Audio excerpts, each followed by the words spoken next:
വചനമൊഴി December 31.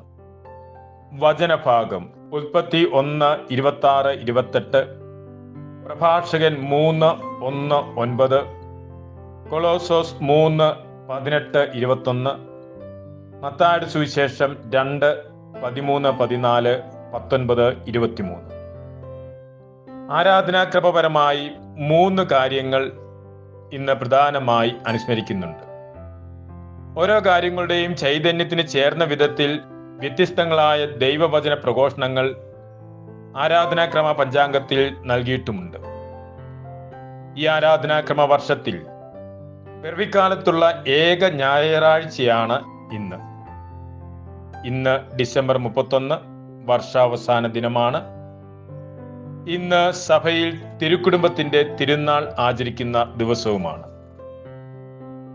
ഈശോയുടെ ബാല്യകാല ജീവിതത്തെ സംബന്ധിച്ചുള്ള പ്രഘോഷണങ്ങളാണ് പിറവിക്കാലത്തെ ഞായറാഴ്ചയുടെ ഭാഗമായി നൽകിയിരിക്കുന്നത്. പുറപ്പാട് 34:28-35, 1 സാമുവേൽ 3:1-10, റോമ 11:33-12-2, ലൂക്കായുടെ സുവിശേഷം 2:22-24, 41-52. ഈശോയെ ദൈവാലയത്തിൽ സമർപ്പിക്കുന്ന കാര്യവും ബാലനായ ഈശോ ദൈവാലയത്തിൽ ആയിരിക്കുന്നതും നസ്രത്തിൽ മാതാപിതാക്കൾക്ക് വിധേയമായി ജീവിക്കുന്നതും പ്രായത്തിലും ജ്ഞാനത്തിലും ദൈവത്തിൻ്റെയും മനുഷ്യരുടെയും സംപ്രീതിയിലും വളർന്നു വരുന്ന കാര്യവുമാണ് സുവിശേഷത്തിൽ നിന്ന് പ്രഘോഷിക്കുന്നത്.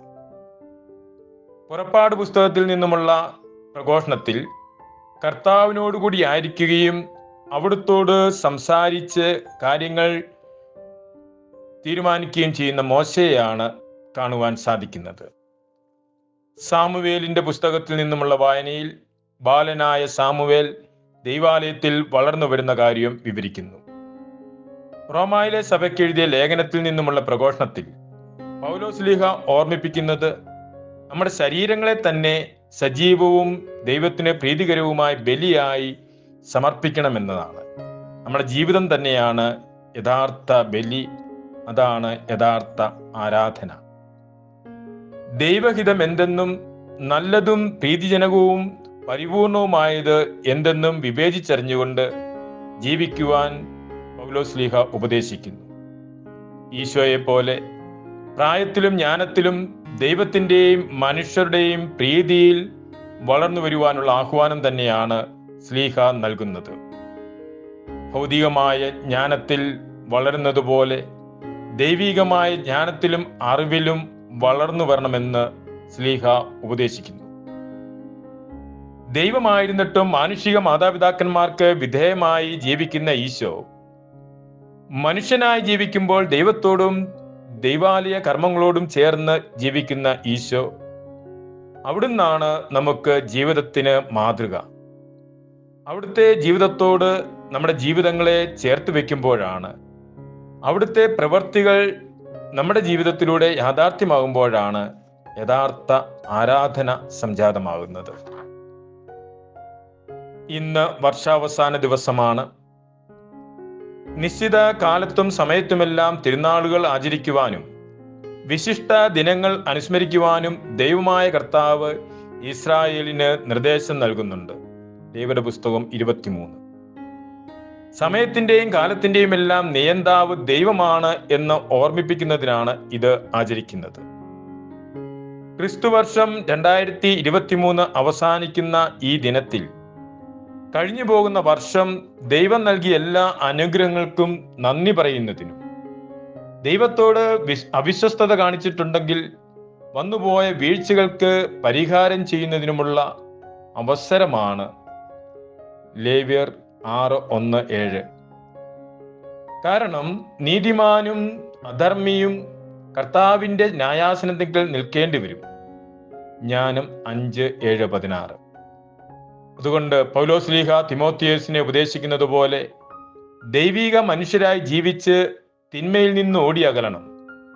നീതി, ദൈവഭക്തി, വിശ്വാസം, സ്നേഹം, സ്ഥിരത, സൗമ്യത എന്നിവ ലക്ഷ്യം വെക്കുക. നിത്യജീവനെ മുറുകെ പിടിക്കുക. അപ്പോൾ സുവിശേഷത്തിൽ പറയുന്നത് പോലെ ഫലം നൽകുന്ന അത്തിവൃക്ഷങ്ങളായി മാറുവാൻ നമുക്ക് സാധിക്കും. ഇന്ന് തിരുക്കുടുംബത്തിൻ്റെ തിരുനാൾ ദിവസമാണ്. ഇന്നത്തെ സുവിശേഷത്തിൽ നിന്ന് നാം ശ്രവിക്കുന്നത് തിരുക്കുടുംബത്തെക്കുറിച്ചുള്ള വചനഭാഗമാണ്. തിരുക്കുടുംബത്തിൻ്റെ സംരക്ഷകനായ യൗസേപ്പ് ദൈവഹിതപ്രകാരം കുടുംബത്തെ നയിക്കുന്നതും ഭാര്യ മറിയം യൗസേപ്പിനെ അനുഗമിക്കുന്നതും ഈശോ ആ കുടുംബത്തിൽ വളരുന്നതുമാണ് സുവിശേഷ പ്രഘോഷണത്തിലെ വിഷയം. ഈജിപ്തിലേക്കുള്ള പലായനവും തിരിച്ചുവരവും തിരിച്ചു വന്ന് നസറത്തിൽ താമസിക്കുന്നതും പ്രതിപാദിക്കുന്നു. ശിശുവിന്റെ ജീവൻ അന്വേഷിച്ചിരുന്ന ഹെറോദേസ് മരിച്ചു കഴിഞ്ഞപ്പോൾ കുടുംബത്തെയും കൂട്ടി ബേത്ലഹേമിലേക്ക് ഈജിപ്തിൽ നിന്നും യൗസേപ്പ് യാത്ര തിരിക്കുകയാണ്. ഹെരോദ് മഹാരാജാവിന് ശേഷം അദ്ദേഹത്തിന്റെ 3 മക്കൾക്കായാണ് രാജ്യം നൽകിയിരുന്നത്. യൂദയ പ്രദേശം ഹെരോദ് അർക്കലാവോസിനും, ഗലീലി പ്രദേശത്തിന്റെ പടിഞ്ഞാറ് ഭാഗം ഹെരോദ് അന്റിപ്പാസിനും, കിഴക്ക് ഭാഗം ഹെരോദ് ഫിലിപ്പിനും ആയിരുന്നു. ബേത്ലഹേം യൂദയായിലായിരുന്നു.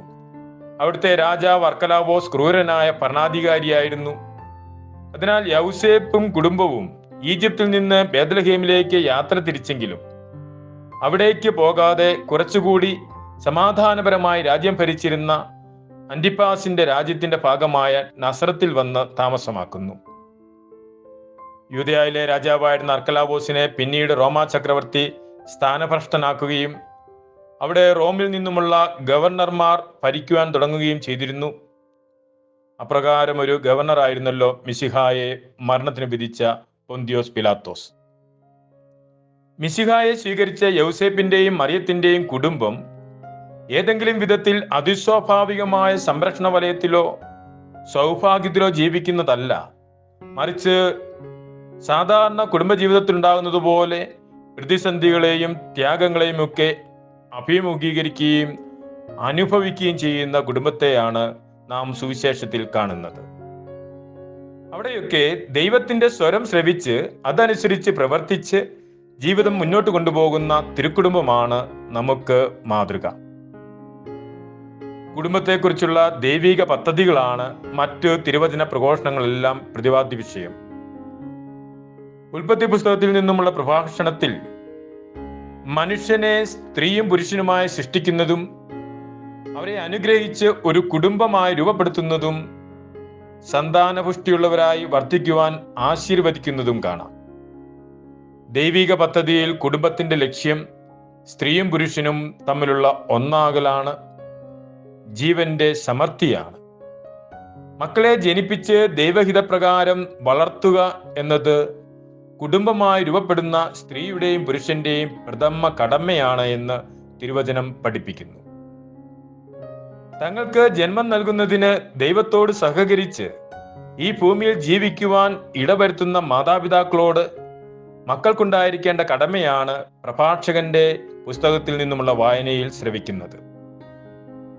മക്കൾ മാതാപിതാക്കളെ ബഹുമാനിക്കുക, ശുശ്രൂഷിക്കുക എന്നത് ദൈവികമായ ഒരു ദൗത്യമാണ്. മാതാപിതാക്കന്മാരെ വാക്കിലും പ്രവൃത്തിയിലും ബഹുമാനിച്ച് അവരുടെ അനുഗ്രഹങ്ങൾക്ക് പാത്രമാവുക. മാതാപിതാക്കളെ ബഹുമാനിക്കുന്നവരെ അവരുടെ മക്കൾ സന്തോഷിപ്പിക്കും.